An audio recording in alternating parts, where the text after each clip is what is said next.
तो big boss के घर में जो टास्क हुआ था, जो टिक टू फिनाले वाला, उसमें अविनाश, विवियन, चुम चुम तो नहीं, अविनाश और विवियन अपने लिए खेले थे।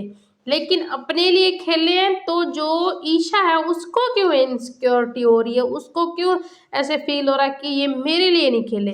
तो आज जो प्रोमो हमने देखा है, कहीं ना कहीं लाइव फीड में हमने जो देखा है, उसमें ये ईशा बोल रही है कि विविन, अविनाश, तुम मेरे लिए क्यों नहीं खेले।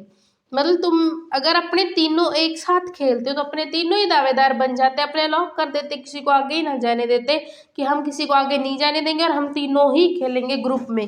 तो ईशा विविन को बोल रही है और अविनाश को बोल रही है, लेकिन विविन तो कहीं ना कहीं उसकी बातों में आ रहा है और बोल रहा है कि सही बात है, हमें ईशा के लिए भी खेलना था, हम तीनों एक साथ खेल रहे। लेकिन अविनाश ने यहाँ पर सीधे सीधे मना कर दिया ईशा को कि नहीं, मतलब हम तेरे लिए क्यों खेलते हैं, हम अपने अपने लिए खेलेंगे, खुद के लिए खेल रहे। तो अविनाश ने सीधा सीधा मना कर दिया कि हम तेरे लिए नहीं खेले, हम तो अपने लिए ही खेलेंगे। ईशा को अब ये चाहिए कि बस ये जैसे मेरे को यहाँ तक लेके आए ना अपने कंधे पर बैठकर बिठाकर, तो वैसे ही मेरे को आगे लेके जाएंगे। मैडम सीधी तो फिनाले में पहुंच ही चुकी है ना, टॉप 5 में, और अब इसको टिक टू फिनाले भी चाहिए। और यहाँ पे ईशा ने एक जो बात कही है ना, बड़ी ही मतलब चौंकाने वाली है कि मेरे को हारना नहीं पसंद। वाह, मुझे हारना नहीं पसंद। लेकिन आप हारना पसंद नहीं है तो आप खुद के लिए तो खेलो, आप दूसरों के कंधे पे क्यों बैठ के आ रही हो, आप खुद के लिए तो खेल नहीं रही हो मैडम। और ये बात बोल रही है कि मुझे हारना नहीं पसंद।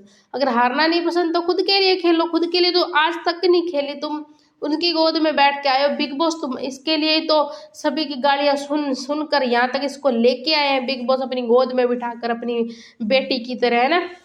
तो यहाँ तक इसको घसीट घसूट के लेके आए हैं। लेकिन अब इसको चाहिए कि इसको टिकट फिनाले भी चाहिए और विपिन, अविनाश इसके लिए खेले, अब इसको आगे लेके जाने के लिए खेले, इसको ये चाहिए, ठीक है। और जो इसमें टिकट टू फिनाले में सारा ये कोई सारा मतलब इन्होंने तांडव किया है, जिसमें अगर ईशा जो है वो लड़कों के साथ अगर कंपटीशन नहीं कर सकती तो वो लड़की के साथ तो कर सकती है। उससे अच्छी तो चुम है जो अकेली अपने दम पर यहाँ तक आ गई और हर टास्क में आगे जाती है। इस टास्क में भी उसने रेस लगाई और आगे पहुंची है। अकेली चुम ऐसी लड़की है जो आगे पहुंची है, वो हर टास्क करती है, लड़कों को भी पीछे छोड़ देती है टास्क में। तो वही चीज़ ईशा नहीं कर पाती, उसको तो कंधा चाहिए, बैठकर जाना है उसको तो कंधे पर। और चुमकी एक बहुत अच्छी बात है कि जब विविन जीता था टिक टू फिनाले तो उसने जो चुम को दिया था कि तुम ले लो, मैं नहीं लेना चाहता टिक टू फिनाले की टिकट। तो चुम ने वहाँ पे भी मना कर दिया था कि नहीं मुझे नहीं लेनी, क्योंकि मैं तो खुद जीतती तो मैं रखती, यहाँ पे ईशा होती तो फट से ले लेती, उसको इतना टाइम नहीं लगना था, है ना।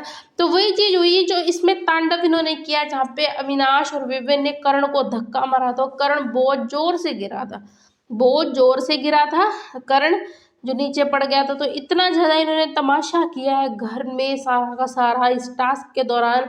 उसके बाद विविन और चुम की क्लास भी लगाई है बिग बॉस ने। बिग बॉस ने चुम और विविन को बहुत डांटा है, क्योंकि उन्होंने टिक टू फिनाले लेने से मना कर दिया था।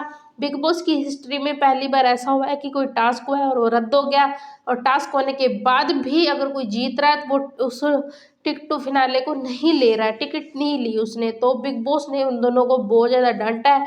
तो ये सारी चीज़ें हुई है। ईशा अब चाहती है कि उसके लिए अविनाश और विपिन खेले। तो आप बताएं कमेंट बॉक्स में, क्या आपको लगता है कि ईशा डिजर्व करती है टॉप 5 में जाना।